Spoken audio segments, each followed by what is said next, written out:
ಮನೆ ಕ್ಲೀನಾಗಿದ್ದರೆ ಮನಸ್ಸು ಕ್ಲೀನು ಅಂತಾರಲ್ಲ ಸ್ನೇಹಿತರೆ, ಹಾಗೆ ಯಾವಾಗಲೂ ನಾನು ಅವಾಗವಾಗ ನಾನು ಕ್ಲೀನ್ ಮಾಡ್ತಾ ಇರ್ತೀನಿ. ಅದಕ್ಕೋಸ್ಕರನೇ ಯಾವಾಗಲೂ ನನ್ನ ಮನೆ ಕ್ಲೀನಾಗಿರುತ್ತೆ.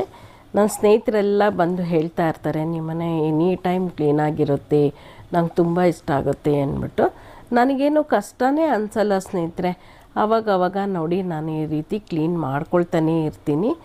ಶಾಸ್ತ್ರೋತವಾಗಿ ಉಪ್ಪನ್ನು ಇಡುವಂಥದ್ದು ನಮ್ಮ ಅಜ್ಜಿ ಕಾಲದಿಂದನೂ ಉಪ್ಪಿನ ಕೆಳಗಡೆ ಇಡೋ ಗುಂಡ್ಕಲ್ಲಾಗಲಿ ಈ ರೀತಿ ಎಲ್ಲ ಮನೆಯಲ್ಲಿ ಇಡೋವಂಥದ್ದು. ಕೆಲವರು ಕೇಳಿದ್ರು ಈ ರೀತಿ ಒಳ್ಳೇದನ್ಸಿದ್ರೆ ನಮಗೂ ತಿಳಿಸಿ ಅಂದ್ಬಿಟ್ಟು ಅದನ್ನು ಹಾಗೆ ಒಂದು ಕ್ಲಿಪ್ಪಿಂಗಲ್ಲಿ ತೋರಿಸ್ತಾ ಮತ್ತು ನಾನು ಇದನ್ನೆಲ್ಲ ಹೊರಿಸ್ಕೊಂಡು ಕ್ಲೀನ್ ಮಾಡ್ತಾ ಇದ್ದೀನಿ. ನೋಡಿ, ಇದು ಎಷ್ಟು ವರ್ಷದ್ದಾದ್ರೂ ಹೊಸ ಥರ ಇದೆ. ಯಾಕಂದರೆ ನಾನು ಆವಾಗವಾಗ ಕ್ಲೀನ್ ಮಾಡ್ತಾನೇ ಇರ್ತೀನಿ. ಆವಾಗವಾಗ ಅನ್ನೋಕ್ಕಿಂತ ನಾನು ಅದೊಂದು ರೊಟೀನ್ ಇಟ್ಕೊಂಡ್ಬಿಟ್ಟಿದ್ದೀನಿ. ಈ ಟೈಮ್ಗೆ ಇವಾಗ ಇದನ್ನು ಕ್ಲೀನ್ ಮಾಡಬೇಕು, ಒಂದು ವಾರ ಆಯಿತು, 15 ದಿನ ಆಯಿತು, ಕ್ಲೀನ್ ಮಾಡ್ಕೊಂಡು ಬಿಡೋಣ ಅಂತ ಮಾಡ್ತಾನೇ ಇರ್ತೀನಿ. ಮತ್ತು ದಿನಸಿ ತರೋ ಟೈಮಲ್ಲಿ ಯಾವುದು ಖಾಲಿಯಾಗಿದೆಯೋ ಅದನ್ನೆಲ್ಲ ನೋಡಿ, ಡಬ್ಬಿಗಳನ್ನ ನೋಡಿ ಈ ರೀತಿ ಕ್ಲೀನ್ ಮಾಡ್ತಾನೇ ಇರ್ತೀನಿ ಸ್ನೇಹಿತರೆ. ಮನೆಗೆ ಯಾರೋ ಕೆಲವ್ರು ಹೇಳಿದ್ರು ತುಂಬ ಕ್ಲೀನ್ ಮಾಡೋದು ಎಷ್ಟು ಮಟ್ಟಕ್ಕೆ ಸರಿ ಅಂತ. ಮನೆ ಕ್ಲೀನಾಗಿದ್ದರೆ ಮನಸ್ಸು ಕ್ಲೀನಾಗಿರುತ್ತೆ ಅಂದ್ಬಿಟ್ಟು.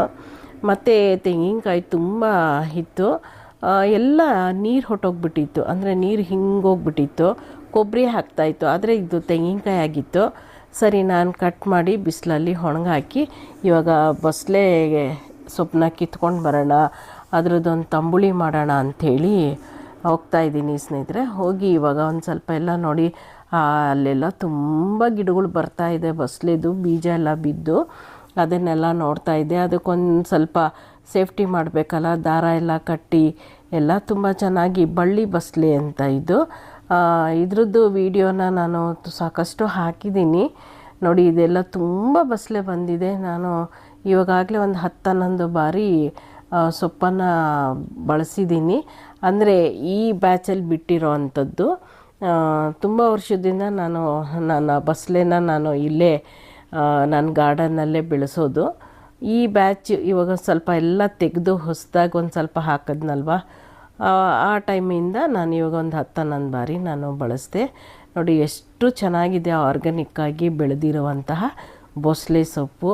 ಇದನ್ನು ಹೊಟ್ಟೆ ಹೆಚ್ಚು ಹೀಟಿನ ಅಂಶ ಇದ್ದರೆ, ಹೊಟ್ಟೆ ಹುಣ್ಣಾಗಿದ್ದರೆ ತುಂಬ ರಾಮಬಾಣ ಅಂತಲೇ ಹೇಳ್ಬೋದು. ಇದನ್ನು ತಂಬುಳಿ ಮಾಡ್ಬೋದು, ಸಾಂಬಾರು ದಿಢೀರನೇ ಸಾಂಬಾರು ಮಾಡೋದು ಹೇಗೆ ಅಂತಲೂ ನಾನು ಕೆಲವಷ್ಟು ವಿಡಿಯೋಗಳನ್ನ ಹಾಕಿದ್ದೀನಿ. ಮತ್ತು ಚಟ್ನಿ ಮಾಡ್ಬೋದು.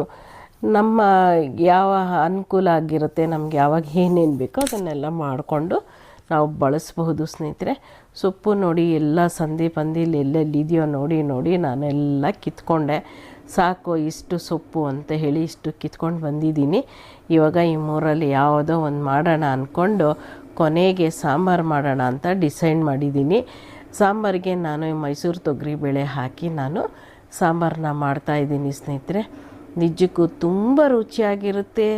ಹಾಗೆ ದೇಹ ಎಲ್ಲ ತಂಪಾಗುತ್ತೆ. ಸಿಂಪಲ್ಲಾಗಿ ಮಾಡಬಹುದು.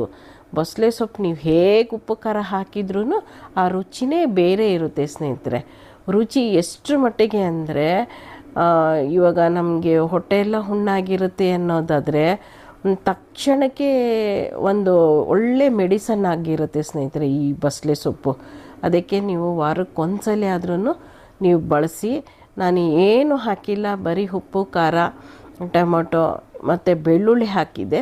ಸಣ್ಣ ಕಟ್ ಮಾಡ್ಕೊಂಡು ಹಾಕ್ಬೋದಿತ್ತು, ಆದರೆ ನಾನು ಹೀಗೆ ಹಿಡಿ ಹಾಕಿದ್ದೀನಿ. 1-2 ಹಸಿಮೆಣ್ಸಿನ್ಕಾಯಿ ಸಹ ಹಾಕ್ಕೊಂಡೆ. ಯಾಕಂದರೆ ಹಿಡಿ ಯಾಕೆ ಹಾಕಿದೆ ಅಂದರೆ ಅದು ಸೊಪ್ಪಲ್ಲೆಲ್ಲ ಬೆಂದೋಗ್ಬಿಟ್ಟು ತಿನ್ಬೋದು ಸ್ನೇಹಿತರೆ. ಹಾಗಾಗಿ ಮತ್ತು ಕೆಲವ್ರು ಬೇಡ ಅಂದರೆ ಪಕ್ಕಕ್ಕೆ ಇಟ್ಕೋಬೋದು. ಆದರೆ ಚೆನ್ನಾಗಿರುತ್ತೆ.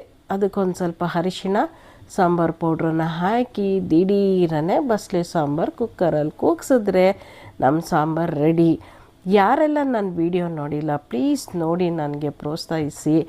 ನನ್ನ ವಿಡಿಯೋ ಸಾಕಷ್ಟು ಒಳ್ಳೆ ಮಾಹಿತಿಗಳನ್ನು ನಾನು ವಿಡಿಯೋದಲ್ಲಿ ಕೊಡ್ತಾಯಿದ್ದೀನಿ. ಫುಲ್ ಪ್ರತಿಯೊಂದು ವಿಡಿಯೋ ನೋಡಿ ಪ್ರೋತ್ಸಾಹಿಸಿ. ನೆಕ್ಸ್ಟ್ ಹೀಗೆ ಒಂದು ಒಳ್ಳೆ ವಿಡಿಯೋದಲ್ಲಿ ಬರ್ತೀನಿ. ನಮಸ್ಕಾರ.